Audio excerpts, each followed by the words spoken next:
Hello everyone, this is Shruti. I welcome you all in the session, and today we are going to study about the first lesson of biology, that is life processes, which is actually the lesson number 6. So let's go ahead.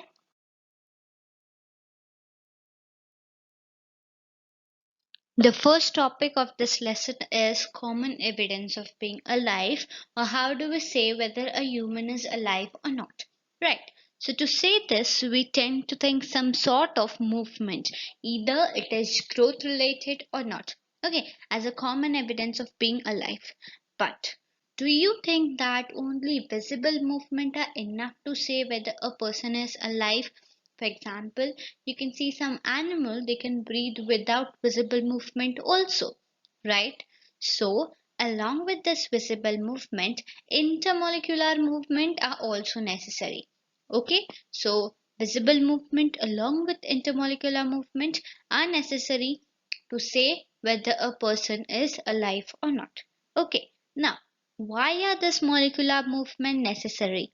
Here, living organism, we have well organized structure, right? So living organism are well organized structure, like for example they have tissues have cells, and cells have common or smaller components in them, right?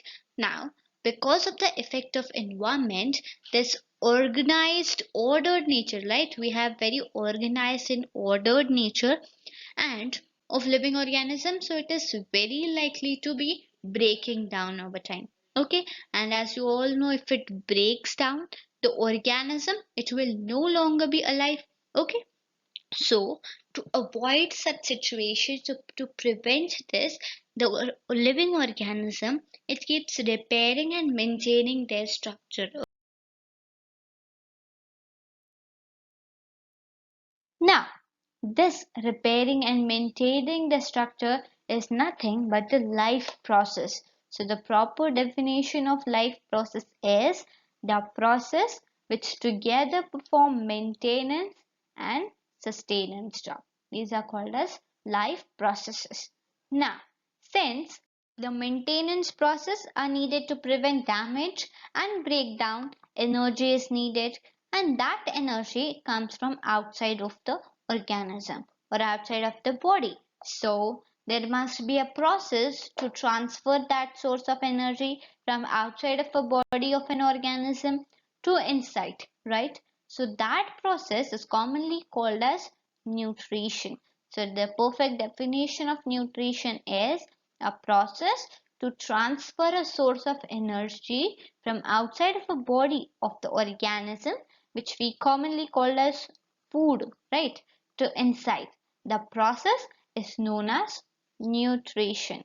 Okay, now as the outside source is quite varied, their sources of energy need to be broken down and must be converted into uniform source of energy, right? And that can be used for various molecular movement, which is used for maintaining the living organism, or you can say living structure, as well as to kind of molecule the body needs to grow. So basically there are many reactions taking place inside a body. So oxidizing and reducing reaction, these are some of the common chemical means to break down the molecule, right? Now, in the single cell organism, there is no specific organ for taking in food, exchange of gases, or removal of waste may be needed, because the entire surface of organism is in direct contact with the environment, right? But in case of multicellular organism, it does not happen. All cell may or may not be in the direct contact with the surrounding environment. Okay, so there is a simple diffusion taking place which will meet the requirement of all the cells. So simple diffusion takes place in multicellular organism. Now, when the chemical reaction takes place, so that it creates, this chemical reaction may be creating the byproduct, which are not only useless for the cell of the body, but it could even be harmful to the body. So this waste must be removed out. So this process is called as excretion. So the waste is removed out with the process called as excretion. the proper definition of excretion is the waste byproduct are needed to be removed out from the body, or you can say discarded outside the body by the process called as excretion. Okay. Now, we'll talk about nutrition. Basically, there are two types of nutrition. First is heterotrophic nutrition and second is autotrophic nutrition. So before this, we'll go over autotrophs and heterotrophs. So first is autotroph. What are autotroph? The organism that use simple food material. Here, the organism, it uses simple food material obtained from inorganic sources in the form of carbon dioxide and water. Now these are called as autotrophs. The basic example of autotrophs are green plant and some bacteria. So autotrophs prepare their own food. Okay. Now the next is heterotroph. The organism that use complex substances. If you see in autotroph, these use simple food substances. Okay. In the heterotrophs, these use complex substances which again need to be broken down into simpler ones before they can be used for upkeep and growth. These are called as autotroph. Now, to achieve this, the organism, they used biocatalyst called as enzyme. Okay, so you can also say that heterotrophs, they are directly or indirectly dependent on autotroph itself. The common example of heterotrophs are human beings, animal, etc. Now, we'll be going in detail about the nutrition, the type of nutrition, that is autotrophic nutrition and heterotrophic mode of nutrition. The first is autotrophic nutrition. Basically, autotrophs, they prepare their own food by the process of photosynthesis, right?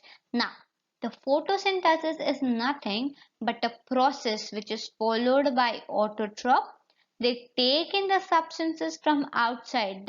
Which substances do they take? These are nothing but carbon dioxide and water from outside, and they convert them into stored form of energy, that is carbohydrate, in the presence of sunlight and chlorophyll. Okay, so photosynthesis is nothing but the process followed by autotroph, which take in the substances like carbon dioxide and water from outside, convert them into stored form of energy, that is carbohydrate, in the presence of sunlight and chlorophyll. Right. Now, the carbohydrate which are not used immediately, these are stored in the form of starch, right? Which serve, and the starch serve as internal energy reserve to be used as and when required. Now, the similar case is in human beings. In human beings, the food we eat is stored in the form of glycogen. So in plants, the carbohydrate which are not used immediately, these are stored in the form of starch, whereas in human beings, the food we eat is stored in the form of glycogen. Right. Now, there are the events taking place during the process of photosynthesis. Basically, in photosynthesis process, there are three events taking place. So let's go one by one. The first process is absorption. Absorption of light energy by chlorophyll. Okay. The second is conversion of light energy to chemical energy and then splitting of water molecule into hydrogen and oxygen. Suppose you have seen absorption, second is conversion, third is reduction of carbon dioxide to carbohydrate.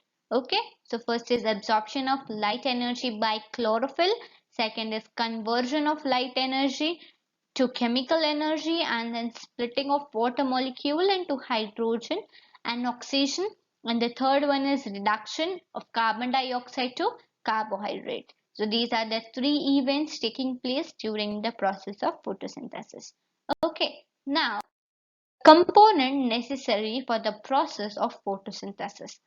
So here in the diagram, you can see the green dots which are present all over the leaf, right?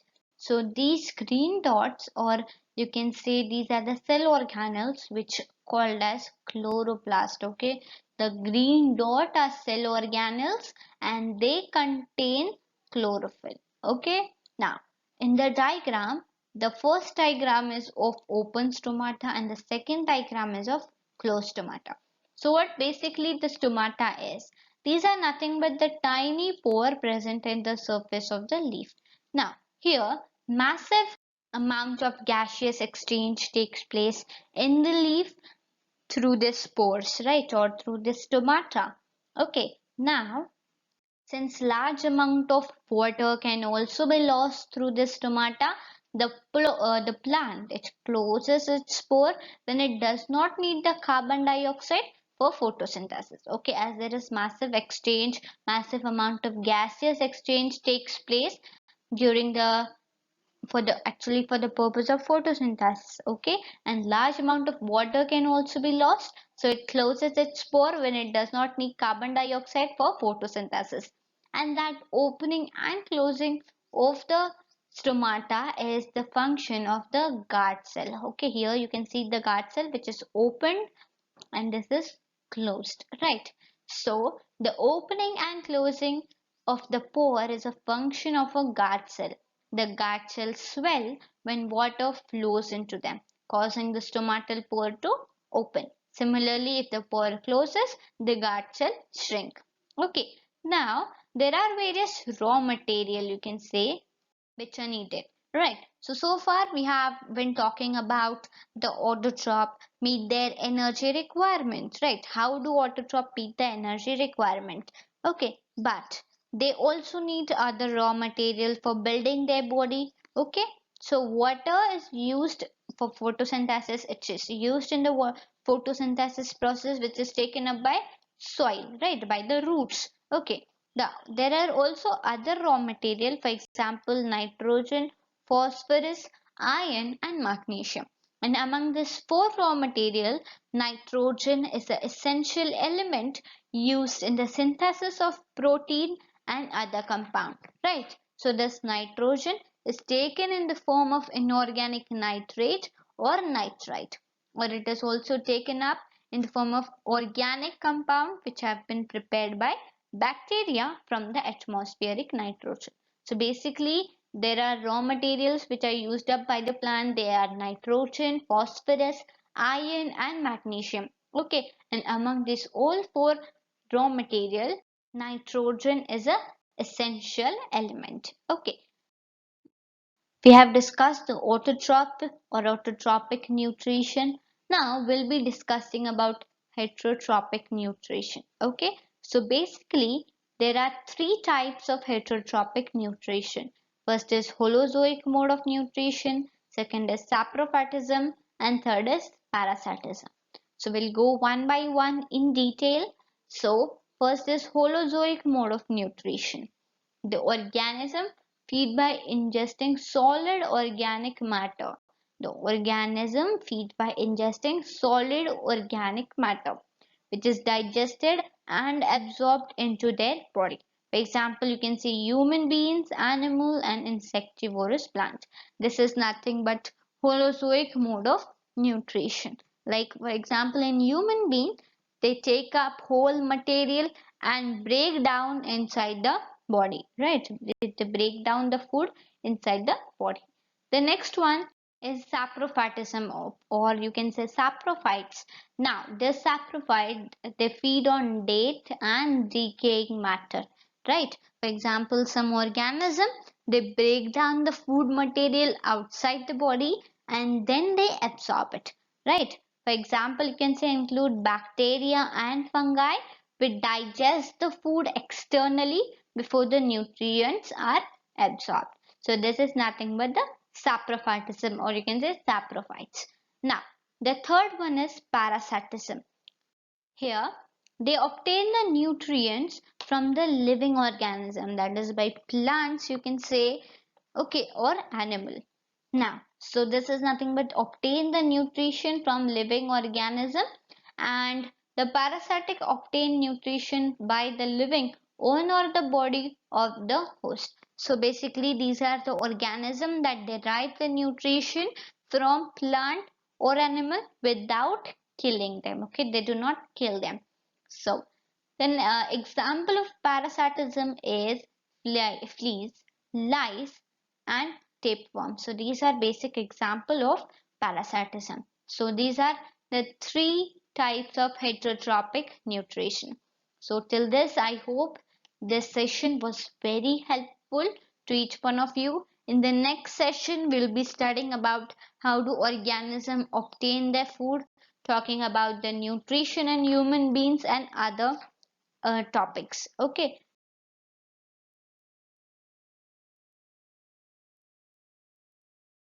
So please do like, share and subscribe this channel, and don't forget to send your valuable feedback. In fact, if you have doubt, you can comment me in the comment section below. So till then, thank you and take care.